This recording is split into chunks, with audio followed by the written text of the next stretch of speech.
Presidente, primero gracias por recibirnos, gracias por cumplir con la promesa, con el acuerdo que hicimos. Por favor. Le voy a seguir proponiendo acuerdos para adelante para no dejar nunca de entrevistarlo. Hace unos años usted me dijo que Olivos tenía un peligro, que era el muro, que uno tendía a encerrarse. Yo lo quiero invitar a responder preguntas incómodas, para quizá traerle algo de aire de afuera. La primera pregunta es, ¿para qué le pidió al Congreso semejante poder? Yo estuve leyendo, ni Carlos Menem, ni Néstor Kirchner, ni Cristina Fernández, usted debe ser el presidente, desde el punto de vista institucional, con más poderes delegados de la historia reciente de la democracia. ¿Para qué? ¿Por qué? Debe ser porque en los tres casos heredamos administraciones de otros. Menem heredó un Alfonsín que dejó 5.500 puntos de inflación. Saben lo que lo quiere Alfonsín, pero objetivamente fue así. Con Néstor llegamos después de la alianza, con un país en default, con una deuda impaga que representaba el 150% del Producto Bruto. Y yo llego en una situación un poco parecida. ¿Parecía a la de 2001? Un poco. En muchas cosas sí. Yo creo que no, pero no importa mi opinión, lo escucho. Pero un poco sí. No necesariamente igual. En aquel momento teníamos 57 puntos de pobreza, ahora tenemos 41 puntos de pobreza. En aquel momento teníamos una deuda impaga una deuda en default y estamos en virtual default. No nosotros, es lo que heredamos. De hecho, no estamos pudiendo pagar y hacer frente a las obligaciones que van cayendo. Teníamos un problema de desempleo creciente, es exactamente lo que nos está pasando hoy en día, que viene pasando en los últimos meses. No teníamos un proceso inflacionario en el 2003, que ahora sí tenemos, que termina este año casi con 57 puntos de inflación. Cuando nosotros llegamos en el año 2003, la inflación fue del 5%. Dense cuenta, si no es tan parecido a aquello. Pero necesitaba todo esto. Lo que gracias a Dios, perdón que lo interrumpa, lo que gracias a Dios no tenemos hoy es el estallido social del 2001. Y creo que gracias a Dios no lo tenemos porque todo ocurrió en el momento de la votación y la gente votó un cambio. Y ese cambio es lo que les dio tranquilidad a la gente. Ahora, necesitaba una emergencia económica, financiera, fiscal, administrativa, previsional, tarifaria, energética, sanitaria, social. Bueno, es que sí. Sí, pero es como porque, el Congreso entonces no legisla más. No, el Congreso va a tener que legislar un montón, no se preocupe. Porque hay que cambiar muchas cosas que hicieron en los años de Macri. Claro que sí. Pero por ejemplo, nosotros, usted es consciente que durante todo este año Macri suspendió las tarifas para después de las elecciones y nos dejó una bomba de tiempo. Y en esta Argentina necesitamos, si no tuviera esa facultad, tendríamos que dejar liberadas las tarifas para que la gente las pague. Y las tarifas, lo que la gente sabe hoy en día, que gracias a esta ley, durante los primeros 180 días del año no van a ser modificadas. Van a estar congeladas. No van a ser modificadas, exactamente, y vamos a buscar un nuevo régimen tarifario, porque este fue un régimen tarifario que le sirvió a las empresas de servicios, de gas y de luz, que dolarizaron sus servicios. Pero no le servía congelar tarifas y generar la bola de nieve. Pero no le sirvió ni a la industria, ni a la gente. Todo eso lo padeció. Por eso tenemos la recesión que tenemos, que en el 2003 tampoco la teníamos. Pero tampoco servía congelar tarifas, ¿no? Como las congeló. Pero si yo no estoy proponiendo eso. Yo lo critiqué eso, así que lo que digo es que, si quiere, hay como dos extremos. Admito que este extremo estaba más preocupado por la gente, que Cristina estaba más preocupado por la gente. Pero dejó una herencia importante también. No, dejó ahí un problema, en el tema tarifario dejó un problema que fue resuelto del peor modo. Usted me dice las empresas de energía. No solo las empresas de energía, las empresas que controlan las empresas, los entes reguladores. Esos entes hoy en día están en manos de las mismas empresas. Hasta hace poco, presidente de uno de esos entes era alguien que declaraba contra la Argentina en el CIADI a favor de las empresas. Eso es lo que teníamos. Ahora, yo lo que digo es, a mí me parece que todo debate es razonable, ¿no? Y todas las preguntas son pertinentes. Pero hablemos honestamente, hablemos sinceramente, porque el nivel de decadencia en la que estamos es muy grande. Yo la verdad es que quisiera no hablar de todo esto, quisiera hablar del futuro. Es que yo creo que tiene que hablarlo, ¿no? Quisiera hablar del futuro, pero el nivel de decadencia es enorme. Los chicos tienen sarampión porque dejaron de darle vacunas, Luis. Los chicos tienen varicela porque dejaron de darles vacunas, Luis, porque dejaron de comprar vacunas en el Estado. Eso es lo que nos está pasando y por eso hay una emergencia sanitaria. Ahora, usted tiene 11 facultades delegadas. Yo las leo y digo, es una especie de super presidente poderoso. El problema renegociación de la deuda. Lo podemos discutir una por una y hay que renegociar la deuda y necesita hacerlo rápidamente, ¿no? Entiendo. Pero yo quiero decirle a todos, para que sepamos, que mientras se estaba discutiendo esta ley, el día viernes cayó un nuevo vencimiento que tuvimos que postergar su pago. ¿Por qué? Digo, porque acá lo que no se está contando la verdad. ¿O acaso Macri con el reperfilamiento que mandó al Congreso no pedía lo mismo? Contemos toda la verdad.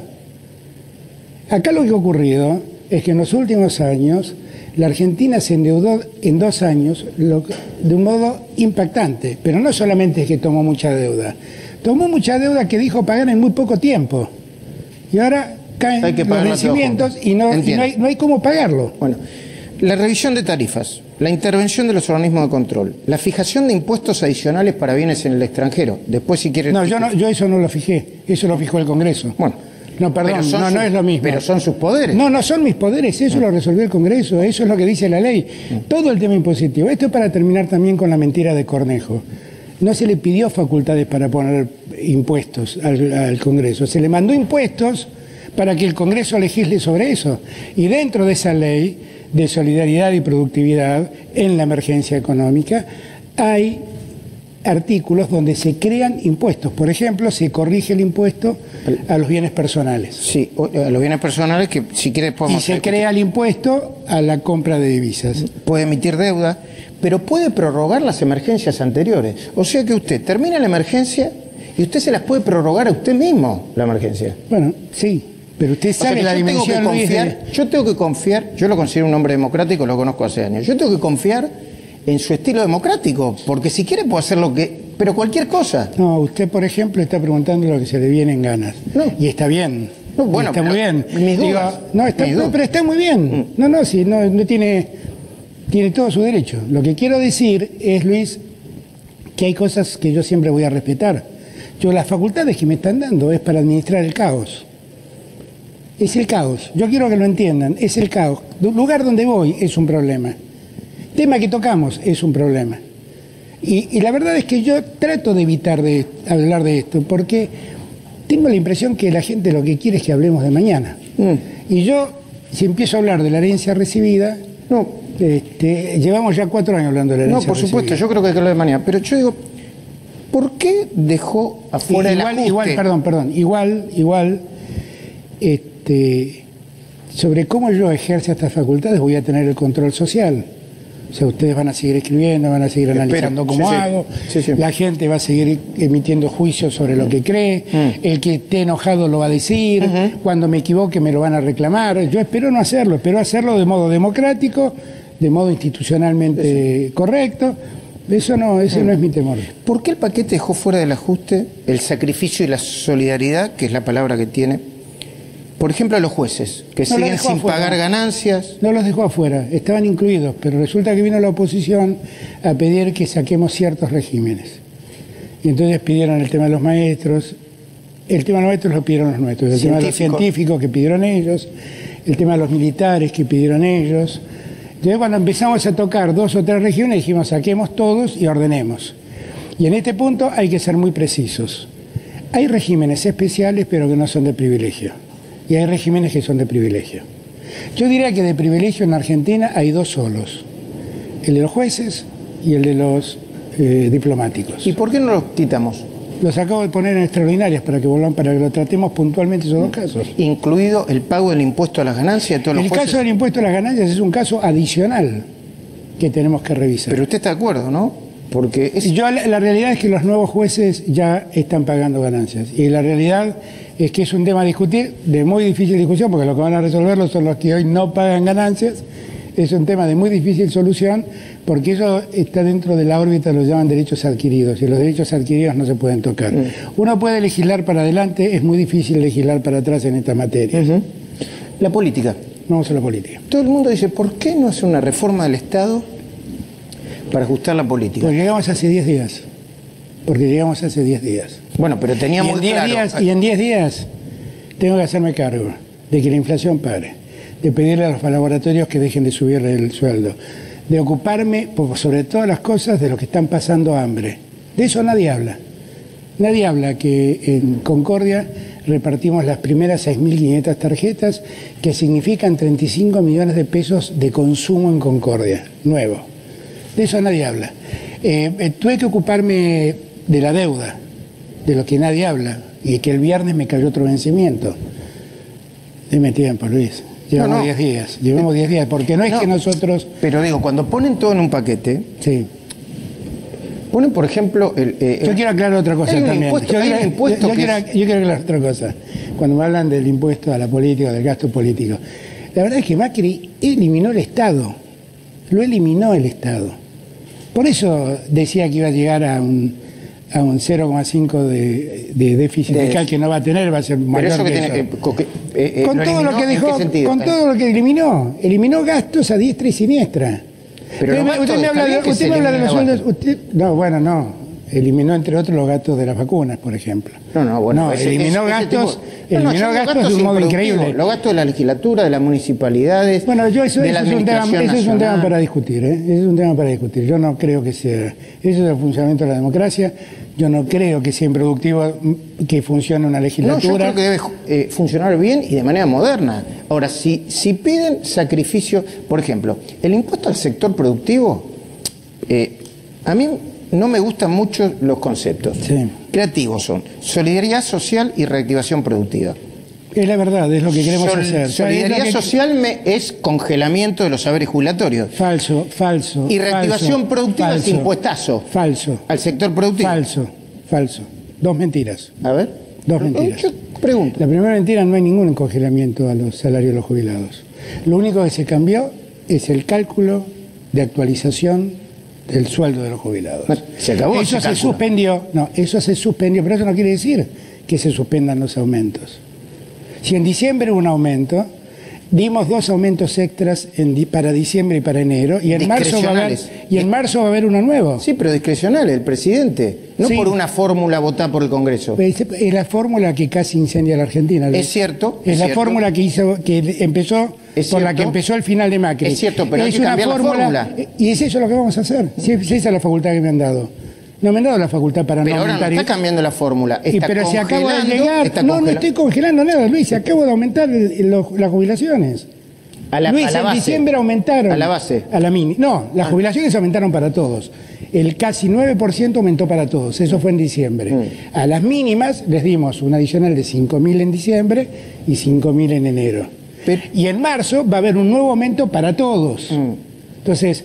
No es así. Pero, yo creo que hay que dejar de macanearle a la gente, Luis. Pero, a ver, ¿para qué cambiaron la fórmula que iba al desastre? Porque la fórmula era absolutamente imposible de sostener, porque era un sistema de indexación de la economía de unos tipos que no fueron capaces de parar la inflación en la Argentina y la multiplicaron por 2. Luis, a ver si caemos. De acuerdo. A ver si caemos, porque yo cuando pasó esto, y todos advertimos, no los escuché a ustedes decir, ¿por qué no le prestan atención a lo que dice Alberto Fernández? No, a mí lo que me parece... Yo pregunto eso, ¿por qué no le prestan atención? Lo que yo creo que es inviable es pagar esta fórmula, pagar la fórmula que se votó. Ahora, ¿Qué fórmula se votó? La fórmula que se votó en 2007. La misma fórmula que muchos kirchneristas decían que era mataviejos. Perdón, esa fórmula era una fórmula que tenía en cuenta 2 aspectos. Cómo crecían los sueldos y cómo crecía la economía, que era cómo crecían los ingresos del Estado, que son los datos que hay que tener en cuenta para fijar una jubilación. Acá se cambió y se dijo, no, vamos a tener en cuenta un poquito cómo crecen los sueldos y cómo crece la inflación, porque estaban convencidos que habían parado la inflación. Sí, se fueron con 57 puntos de inflación. Ahora, lo mismo que le decían mataviejos, ahora defienden el congelamiento, aunque usted diga que no es congelamiento... Bueno, pero a ver, déjeme que cambiar un poco los roles. Le voy a hacer una pregunta, ¿por qué es congelamiento? Porque anula la fórmula de cálculo del aumento de los saberes jubilatorios. ¿Y eso qué tiene que ver con congelar? Bueno, porque decir que se anula la... No, interrumpe una política. No, decir que se anula una fórmula de indexación de los sueldos de los jubilados no quiere decir que los jubilados no van a tener aumento. Pero usted piensa que yo estoy loco. No, por supuesto. Que voy a tener a los jubilados que los han dejado en la miseria sin aumentarles el sueldo. Quiero aclararle que el que está preocupado por los jubilados soy yo, no ellos que los dejaron como los dejaron, Yo estoy preocupado, no ellos, que los dejaron como los dejaron.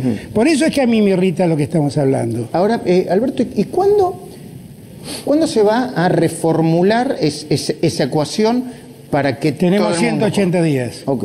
Y vamos a hacerlo cuanto antes.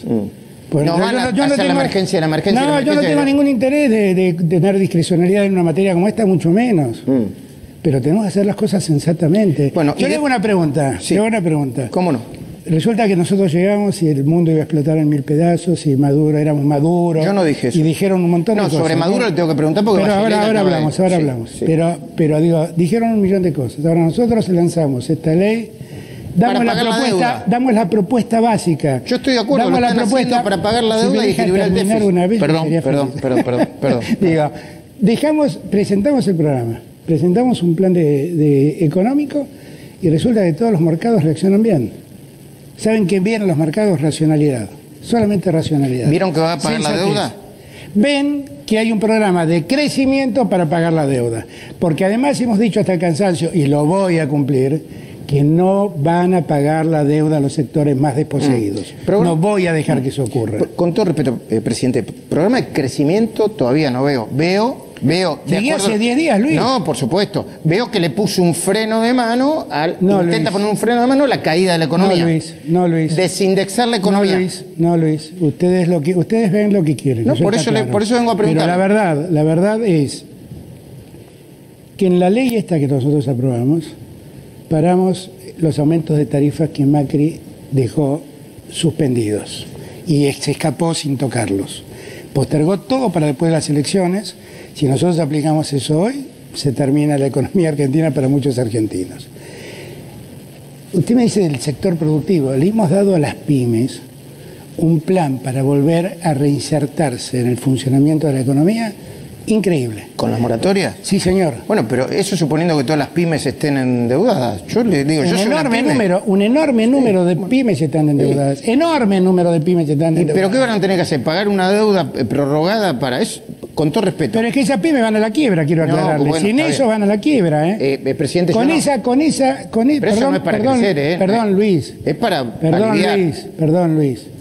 Con esa frialdad de análisis que usted tiene, el gobierno tuvo la misma frialdad y cerraron 20 y tantas mil pymes. Yo no tengo frialdad, yo tengo una pyme y la remo como cualquier pyme. Por eso, bueno, entonces debe saber de lo que estoy hablando. Sí, por supuesto. Debe haber padecido como padecieron todas estas que cerraron. Sí, no tengo deudas, por suerte no tengo deudas. Y yo creo que una moratoria puede aliviar, pero para crecer no sirve. Perdón, si en la moratoria van a la quiebra, si van a la quiebra, la economía se achica. Y se deja mucha gente desempleada. Con ese razonamiento, sí. Ahora, no hay otro. Bueno, es el único posible. Un impuestazo, porque para mí fue un impuestazo, a los sectores que más pueden pagar. ¿Por qué lo nombran como reactivación productiva? Un impuestazo es un impuestazo y nadie se tiene que poner colorado. A mí me impresionan ustedes. No es un impuestazo. Durante mucho tiempo hablaban de que no se podía crecer sin orden fiscal. Cuando nosotros tratamos de buscar el orden fiscal, ustedes dicen que somos locos, que queremos poner un impuesto a eso. No, loco no, digo, es un impuesto altísimo. El impuesto a los bienes personales es altísimo. El impuesto es el que existió toda la vida hasta que Macri, para beneficiar a sus amigos, lo bajó a la mitad. ¿Usted se habrá beneficiado con eso? No, pero le arruinó la vida a muchos argentinos. Yo la verdad que no me he beneficiado con eso. Le arruinó la vida a muchos argentinos. Y me sacó. Y le puso a los bienes en el exterior una alícuota casi inexistente. Bueno, eso es otra discusión. ¿Por qué los bienes en el exterior tienen que pagar doble?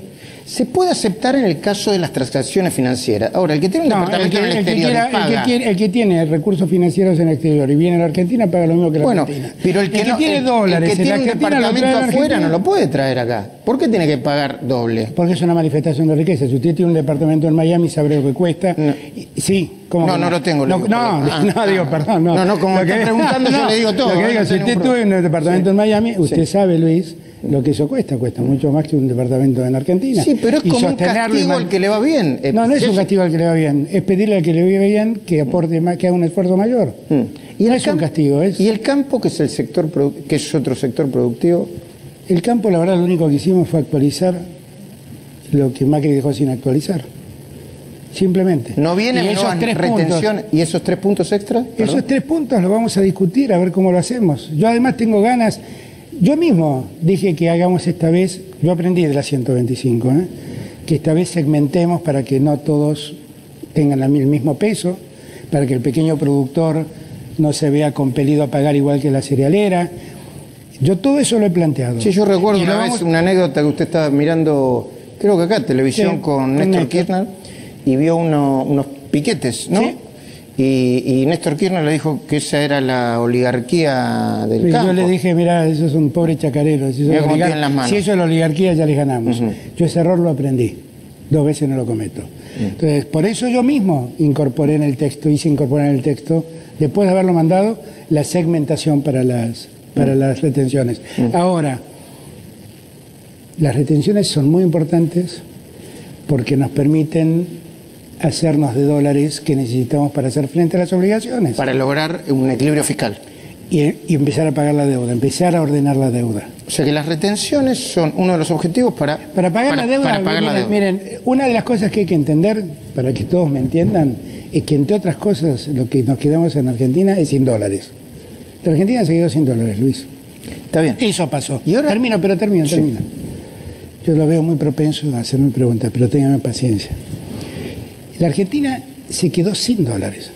Se quedó con tan pocos dólares que Macri antes de irse fijó un cepo muy necesario, quiero aclarar. Muy necesario. Necesario. Sí, porque dejó ir todo. Se le fugaron 100.000 millones de dólares a Macri. Pidió prestado y dejó que todo se vaya. Al final, cuando se dio cuenta que era una hecatombe, puso el cepo.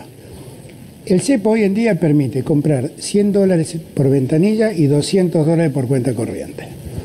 Eso demuestra los dólares que han quedado en la Argentina. La Argentina necesita que vuelvan a entrar dólares. Necesita. Y necesita que esos dólares formen parte de la reserva del Estado.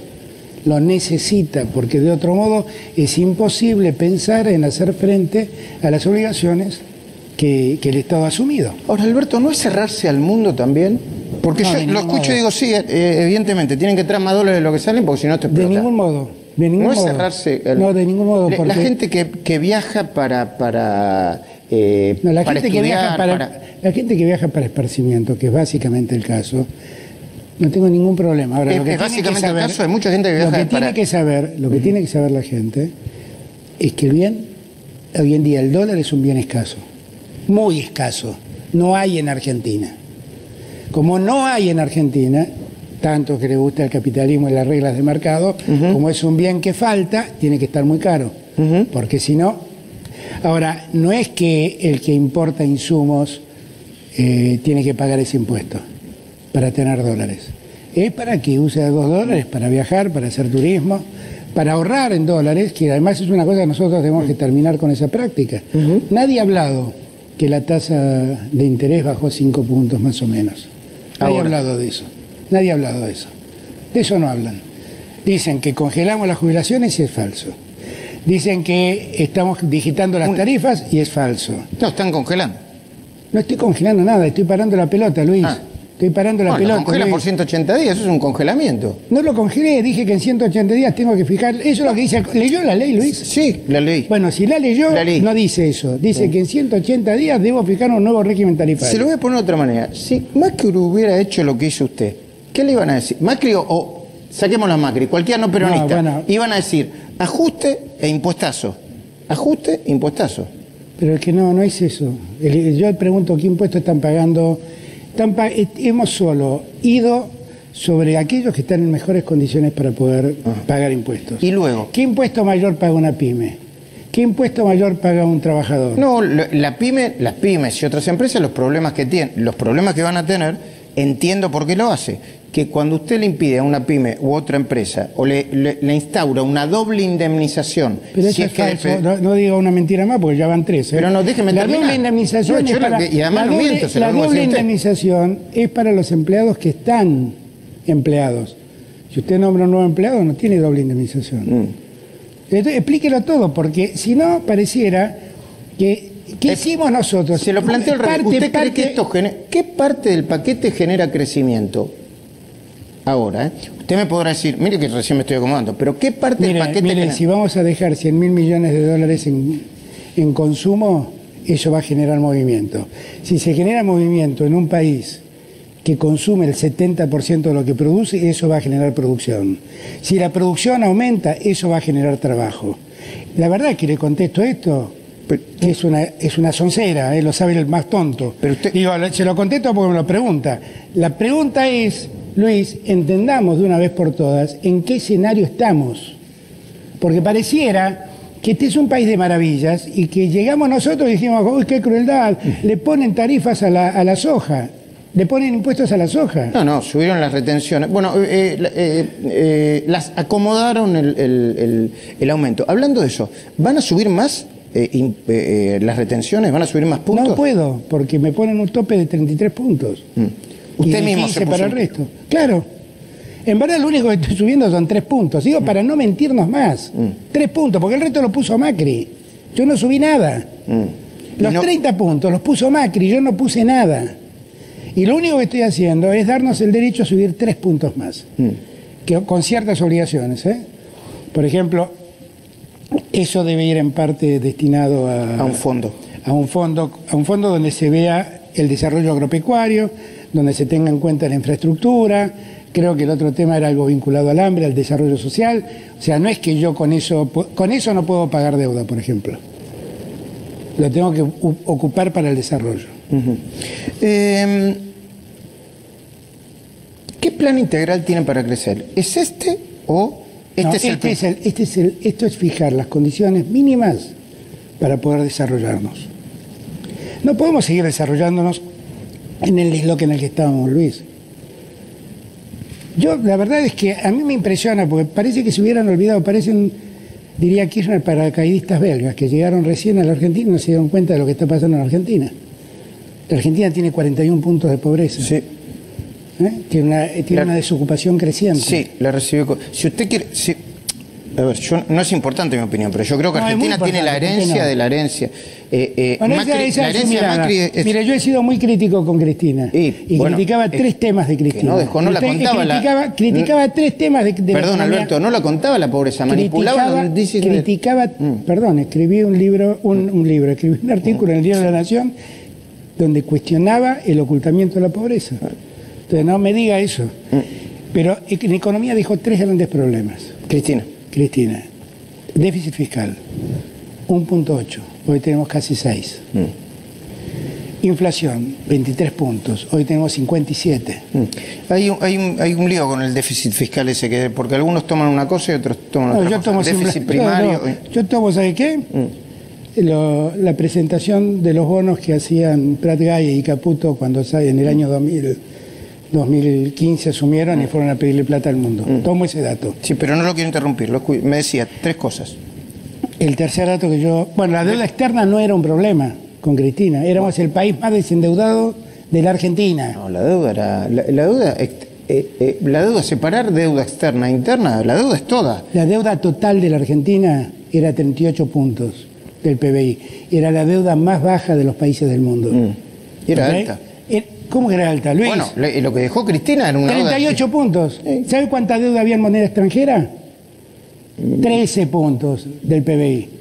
No es hay que estudiar que la moneda. No, yo lo estoy Hay que estudiar eso, Luis, porque si no nos olvidamos. No, a mí lo que me molesta son los títulos rimbombantes, desendeudamiento, solidaridad, y después resulta que podemos criticarle a Cristina muchas cosas, pero si Néstor y Cristina hicieron algo fue desendeudarnos. Pero la deuda pública continuó, el Estado seguía teniendo deuda pública, el CIADI... Pero no me está escuchando. Sí. La deuda pública argentina, el 10 de diciembre del año 2015...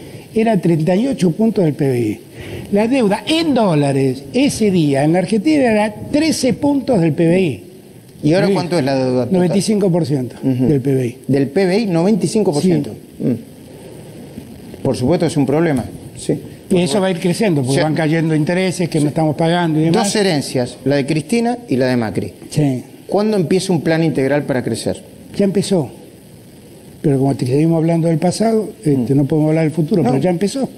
Ya empezó. Nosotros estamos cumpliendo estrictamente lo que dijimos en la campaña. Nosotros esta semana vamos a empezar a hablar... Mire que van a decir que dijo en la campaña que le aumentaba el 20% de los jubilados inmediatamente y ya van a decir que lo incumplió. Bueno, relativamente los 5.000 pesos sobre una jubilación mínima, si usted toma en cuenta los 10.000 pesos que dimos en enero, es casi eso. Para la mínima. Y para las mínimas. Igual de todas maneras en marzo va a haber nuevos aumentos.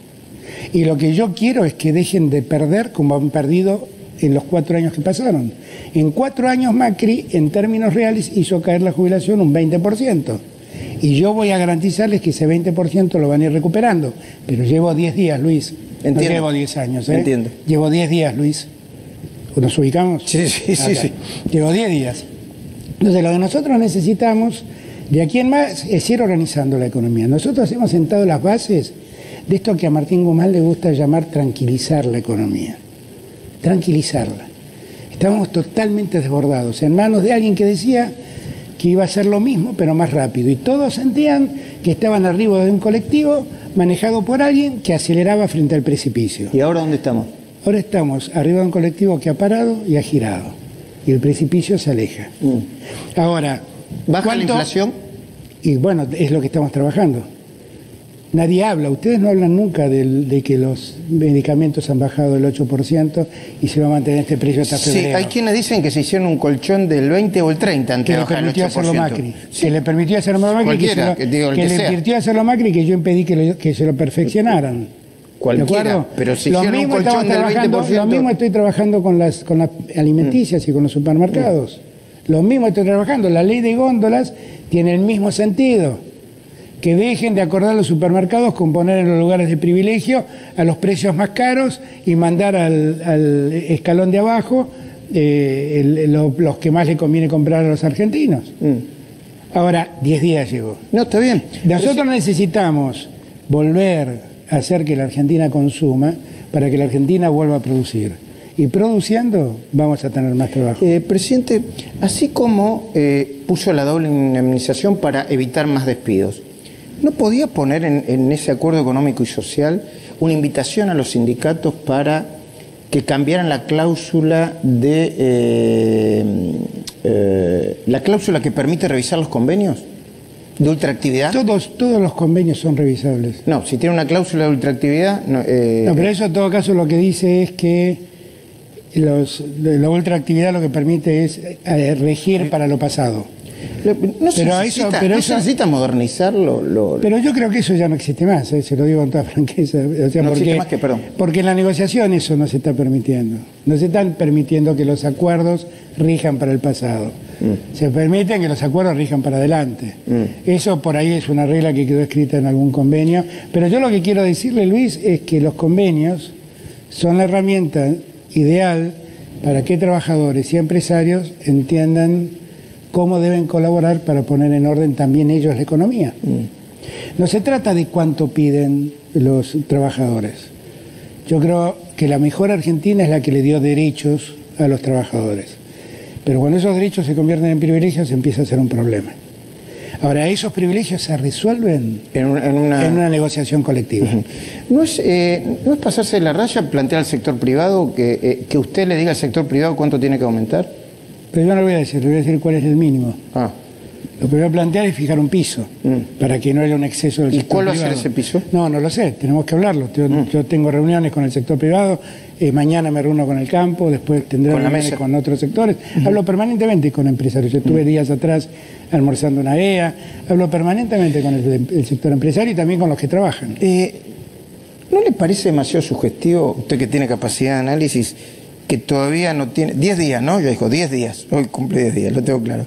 Y ya casi no quedan presos exfuncionarios kirchneristas. ¿Esa es una pregunta que en usted las se hace? cárceles. Yo me lo pregunto, sí. ¿Y usted nunca se preguntó porque estuvieron 4 años presos gente que no tenía condenas? Muchas veces me lo pregunté, sí. Algunos creo que... Entonces ese es el problema. Sí. No me pregunten a mí eso. Primero, yo no tengo nada que ver, es una decisión de los jueces. Segundo, así funciona la justicia. Tercero, no se avergüence porque están libres, se avergüéncese porque durante 4 años estuvieron presos sin condena.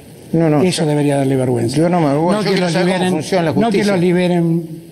Que los liberen, debieron haberlos liberado hace 4 años. Quizá algunos sí, otros no, hay que revisar caso. Yo revisaría caso por caso. Yo lo que le digo es que cuando yo dije eso, ustedes me acusaron de antirrepublicano que se quería meter con los jueces. ¿Cuándo? Cuando yo dije hay que revisar caso por caso, sí. Y no hay que generalizar. No, a mí no me gustó que nombrara a los jueces con nombre y apellido. Porque esos son los jueces que mantuvieron muchos años presos a toda esta gente. Pero a mí y siendo presidente menos todavía, no me parece. Me parece a mí lo que me parece injusto, Luis, es generalizar.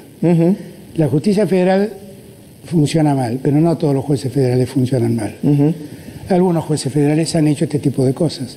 Pero en verdad lo que debería pasarnos es asombrarnos que gente sin condena haya estado 4 años presa. Bueno, está la mitad de los presos en la Argentina. Eso también debe no solamente los políticos, porque pero yo le pregunto por los políticos. Pero yo le pregunto por lo que usted me pregunta. No, está bien. Bueno, pero la verdad, efectivamente, de eso debe preocuparnos. Sí. Y la política la política no se preocupa por los presos comunes que siguen. No, sí, yo me preocupo.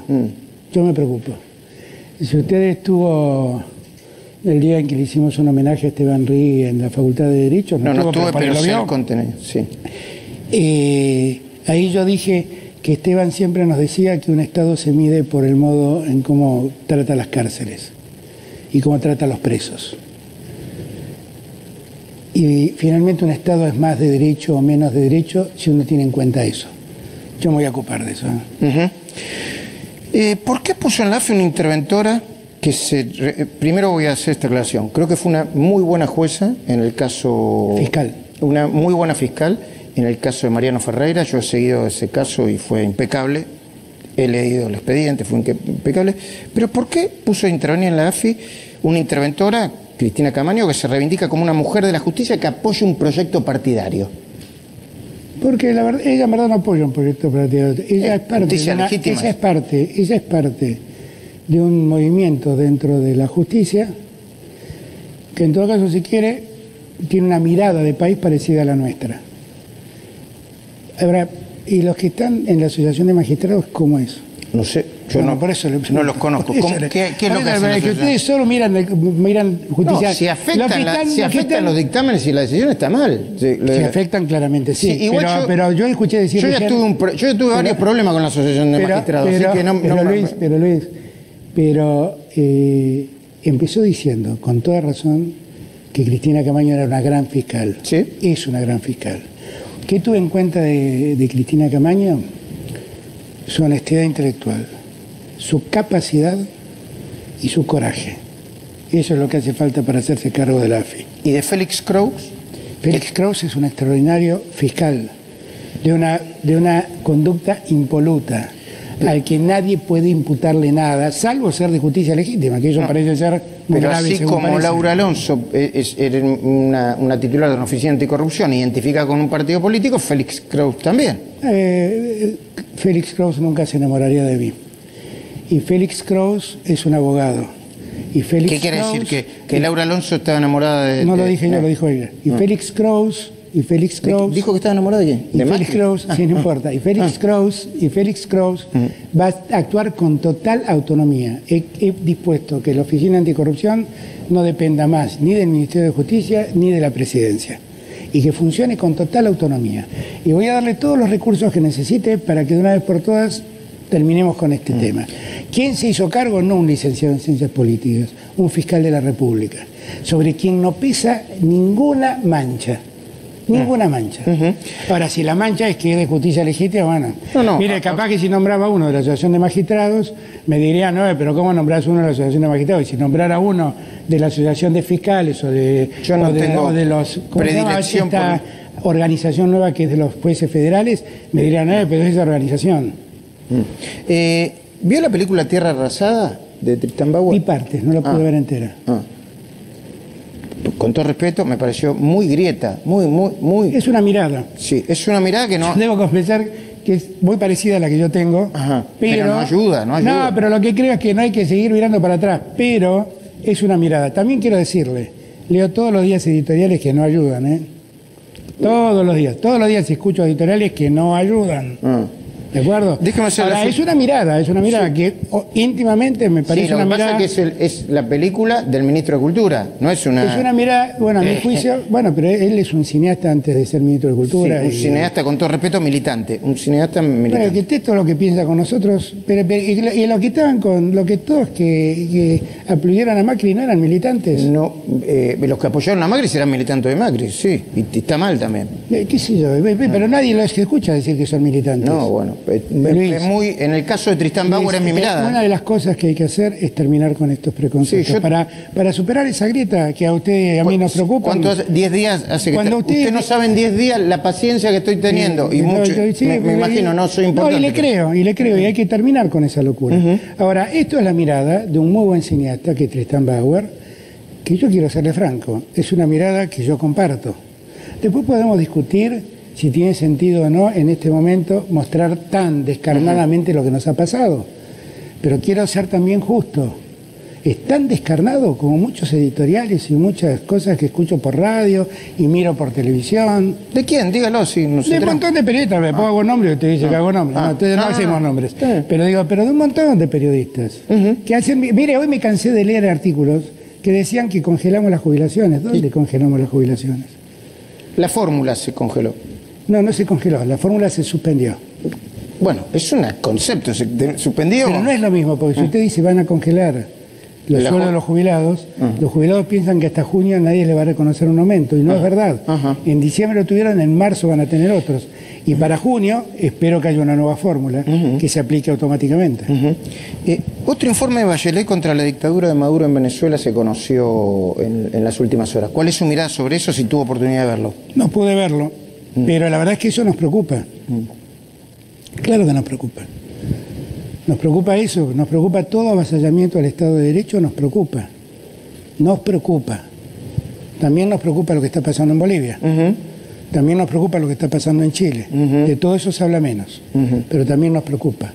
Yo me acordaba días atrás, yo marco estas cosas para tratar de poner el contexto. Sí, claro, y la mirada en el lugar justo. Cuando Maduro, yo recibí a las organizaciones de derechos humanos venezolanas en el año 2013, por ahí, cuando Maduro, después de una manifestación, puso presa a 800 personas. Piñera metió presa a 2.500 personas y no pasa nada. Y no pasa nada. Y nadie dice nada, nadie habla nada. Y yo quiero aclararle que tengo el mejor trato con Piñera, y ojalá, si yo puedo ayudar en algo a que Chile salga de este momento, lo voy a ayudar en lo que esté a mi alcance. Pero seamos justos. Esto es cuando yo hablo de honestidad intelectual, digamos todo. Si Maduro ha avanzado sobre los derechos individuales de los venezolanos, me va a tener a mí reclamando por esos derechos individuales, claramente. Unos últimos minutos y agradeciéndole. Preguntas políticas personales. Ya que es la primera entrevista. Sí. Estamos en su casa. En la Quinta Oliva vendría a ser la casa de descanso de no, es la casa de vivienda. De vivienda del presidente. ¿Está cómodo acá? Sí, bueno, es lindo, es grande. ¿No? Si yo estoy incómodo, que le queda al resto de los argentinos. No. Esto es cómodo. ¿Usted goza o sufre el poder? ¿Lo disfruta? No, lo ejerzo. Lo ejerzo. Ni lo gozo ni lo disfruto. El que lo goza se excede. ¿No? El que lo padece termina haciendo mal las cosas. No es ni para padecerlo ni para gozarlo, ni para disfrutarlo, porque es algo que exige mucha responsabilidad, es solamente para ejercerlo. ¿Cuándo desconecta? ¿A qué hora se levanta? ¿A qué hora se acuesta? Me estoy acostando tipo 2:30, 1, y me estoy levantando tipo 7:30. ¿Duerme derecho? Sí. Perdón, ¿toma algo para dormir? Soy medio enemigo de esas cosas, ¿no? Pues siempre tengo la impresión que genera adicción. No sé si es verdad o no, pero por ahí es una soncera mía. Los que saben dicen que sí. ¿Cuánto cree que le puede durar su idea, creo que todavía la está haciendo, de ir manejando su propio coche y cargar nafta como hacía antes? Me cuesta mucho hacerlo. Tengo una anécdota muy divertida. ¿Quiere que le cuente? Por favor. Para distender al final. El día de la Asunción decidí ir con mi auto. Me preguntaban qué auto me mandaban, que yo digo, no voy a ir con mi auto, voy a llegar manejando yo. y me voy a ir manejando yo. Entonces llegué con mi auto. Un símbolo dijeron eso. Me llegué manejando yo. Yo dije, vamos a hacer una cosa a la uruguaya. Dije, vamos a hacer una cosa a la uruguaya. Y entonces yo admiro mucho cómo funciona en Uruguay la convivencia entre todos. Y ahí llegué feliz manejando mi autito, saludaba con una mano manejaba, con otra saludaba, llego a casa al Congreso. Cuando salgo con la misma idea, pero me dicen, no, mira que hay mucha gente, déjame a mí, me dice Daniel, un colaborador mío, déjame que yo manejo y vos andás atrás saludando. Me destruyeron el auto. Me lo destruyeron. Se lo volvieron todo. Claro, Alberto, presidente. Sí. Me destruyeron el auto. Sí. Bueno, por lo menos no le pegaron en la frente como a Néstor. No, fue buenísimo. Entonces lo llamo a Pepe. A Pepe Mujica lo vio la tarde y le digo, mira, quise hacer la gran uruguaya y mirá cómo me salió. Y me dice, buen chabón, sos un chambón, vos tenés que darte cuenta que no eran uruguayos los que estaban afuera del auto. Claro. Pero es una cosa para que aprendamos. Igual ahora me cuesta mucho manejar mi auto, esa es la verdad. Me cuesta mucho manejarlo. ¿Cómo cuida su salud? ¿La cuida? Sí. ¿Hace dieta? ¿Está haciendo dieta? No lo estoy haciendo, pero debo hacerlo. Ajá. Deje de retarme, todos me dicen lo mismo. No, yo se lo digo todos me dicen lo mismo y tienen razón. ¿Hace ejercicio? Bueno, acá sí empecé a hacer ejercicio porque acá me es más fácil. Ajá. Acá me es más fácil. En la calle. No, la verdad es que por ahora estoy caminando y andando mucho en bicicleta acá adentro. Ajá. ¿Se psicoanaliza? No. ¿Nunca? Nunca. La verdad es que nunca sentí que lo necesitaba. Por ahí lo necesito mucho, pero nunca sentí necesitarlo. ¿Cómo está evolucionando su vínculo político y personal con Cristina? Muy bien. Muy bien. Es muy difícil de explicarlo y tal vez es más difícil de entenderlo. Pero Cristina y yo, Luis, somos amigos, éramos amigos de hace muchos años. Sí, pero se pelearon 10 años. Nos peleamos 10 años, como muchos en Argentina. Por eso yo siempre planteo ese ejemplo para decir, pongamos fin a la grieta. Yo todavía cuando veo que hay amigos que no se hablan, digo, terminen con esa soncera. Sí, usted cambió. ¿Ella cambió? Ella cambió, claro que cambió. Si no hubiera cambiado, yo no sería presidente. ¿Cómo pero se además, no hubiera, para que se entienda lo que digo,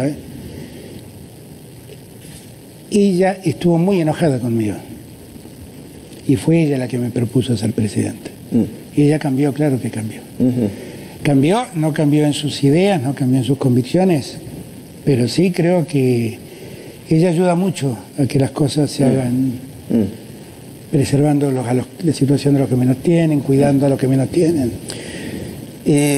Yo cuando asumió usted vi una foto con su hijo que fue comentada por todo el mundo, porque Moldaski, me divierte mucho. Un artista, un humorista, dijo que era la foto del futuro, de la tolerancia, del amor y el respeto por las diferencias. ¿Cómo es su vínculo con Estanislao ahora que están en la Quinta Olivo?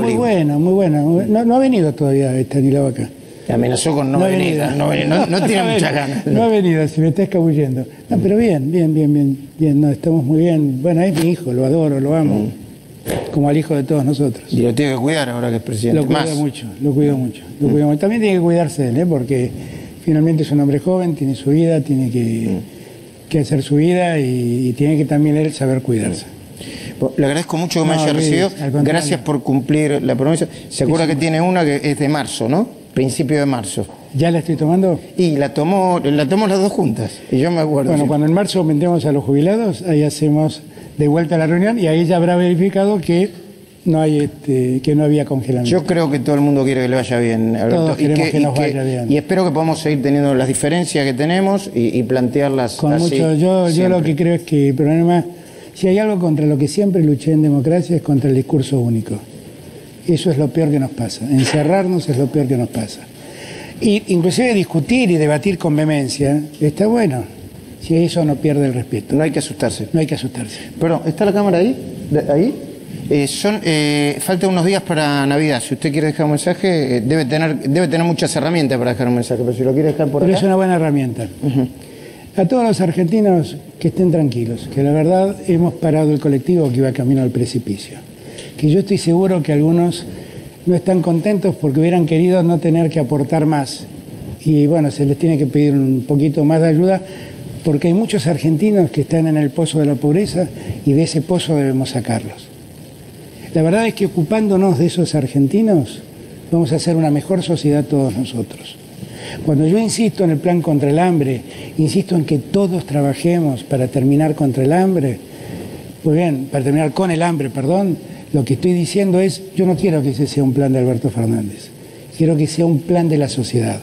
Hagamos algo épico, hagamos una sociedad justa, simplemente, donde crezcamos todos, no donde crezcan algunos.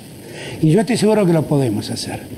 Espero que esta sea la última Navidad que pasemos así con sensación de pesar y que a partir del futuro nos abracemos, que terminemos las diferencias entre nosotros, que nos respetemos para siempre y que aprendemos a vivir como los uruguayos, respetándonos y sonrientes.